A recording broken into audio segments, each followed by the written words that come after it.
Hi everyone, आप सभी को पता है सीटेट का एग्जाम अब पास आ चुका है एंड अब माइंड में आपके बहुत सारी कंफ्यूजन होगी कि अब हम क्या पढ़ें, क्या रिवीजन करें, मॉक टेस्ट लगाएं या नहीं लगाएं। तो उन सभी क्वेश्चंस का सॉल्यूशन लेकर मैं आपके लिए आ गई हूं। अब आपको ये समझना है कि लास्ट मिनट में आपको क्या करना है, क्या नहीं करना है।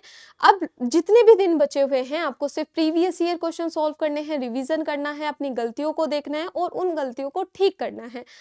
फिर उसके बाद आपको डेली के डेली एक मॉक टेस्ट आपको लगाना है। अगर आप 2 लगा सकते हैं वो भी बहुत बढ़िया है, बट एक तो आपको लगाना ही है, क्योंकि इससे आपको टाइम मैनेजमेंट पता चलेगा कि आप सही टाइम पर क्वेश्चन सॉल्व कर पा रहे हैं या नहीं। और दूसरी बात, क्योंकि आपको ओएमआर शीट फिल करनी है तो इसलिए भी आपको सही टाइम पर पेपर सॉल्व कर लेना है ताकि आप ओएमआर शीट फिल कर पाओ।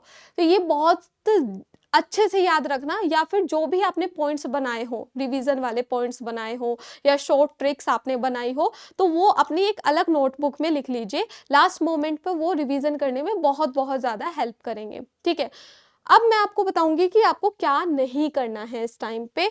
बहुत सारे स्टूडेंट गलती ये करते हैं कि उनकी लैंग्वेज 1 कुछ और होती है और अपनी लैंग्वेज को देखते ही एकदम पेपर सॉल्व करना स्टार्ट कर देते हैं एंड ओएमआर शीट फिल कर देंगे। ये सबसे गलत अप्रोच होती है एग्जाम, सीटेट एग्जाम में। बहुत सारे स्टूडेंट का सिलेक्शन इसी वजह से नहीं हुआ है इसमें। तो आपको क्वालिफाई करना है ये एग्जाम, तो ध्यान रखना कि लैंग्वेज 1 आपने क्या चूज की है। आपने जो भी लैंग्वेज 1 चूज की है, आपका क्वेश्चन नंबर स्टार्ट होगा लैंग्वेज 1 का 91 से, एंड लैंग्वेज 2 आपने जो भी चूज की होगी उसका क्वेश्चन नंबर स्टार्ट होगा 121 से। एंड ओएमआर शीट में आप देखते रहना, 30 क्वेश्चन यहाँ तक खत्म हो रहे हैं, फिर 60 यहाँ पर, फिर 90 यहाँ पर एंड 150 यहाँ पर। तो आपको ये भी ध्यान रखना है, कभी कभी ऐसा भी होगा एग्जाम में कि थर्ड का आंसर डी है, आप सी पर सर्कल कर देंगे, तो वो आपको ध्यान रखना है, ऐसा आपको एग्जाम में नहीं करना है।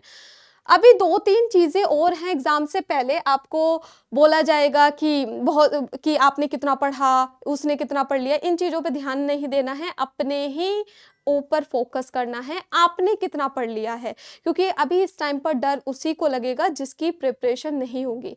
लेकिन अगर आप अभी अच्छी तरीके से स्ट्रैटेजी बनाते हैं, डेफिनेटली आपका एग्जाम हो जाएगा। अपने टीचर को देखिए कि जिस भी टीचर का आपको समझ में आ रहा है, जिस भी टीचर का समझ में आ रहा है, उनकी वीडियोस बार बार देखिए एंड प्रीवियस ईयर क्वेश्चन को सॉल्व करिए, फिर मॉक टेस्ट लगाइए। अगर ये पैटर्न आप फॉलो करते हैं तो आपका डर भी खत्म होगा एंड आपका डेफिनेटली एग्जाम भी क्वालिफाई हो जाएगा। लास्ट मोमेंट पे कोई भी नेगेटिव थॉट आपको अपने माइंड में नहीं लाना है। बी पॉजिटिव, एग्जाम आपका इस बार क्वालिफाई हो ही जाएगा। All the very best. And अगर आपको साइंस के नोट्स चाहिए तो डिस्क्रिप्शन बॉक्स में सुपर पास लाइव ट्रायल है, आप 1 रुपए से स्टार्ट कर सकते हैं कनक कूपन कोड लगाकर। बाकी कोई भी डाउट हो आप कमेंट कर सकते हैं, I will reply you as soon as possible. All the very best, exam आपका बहुत बहुत बहुत अच्छा होगा। Thank you everyone.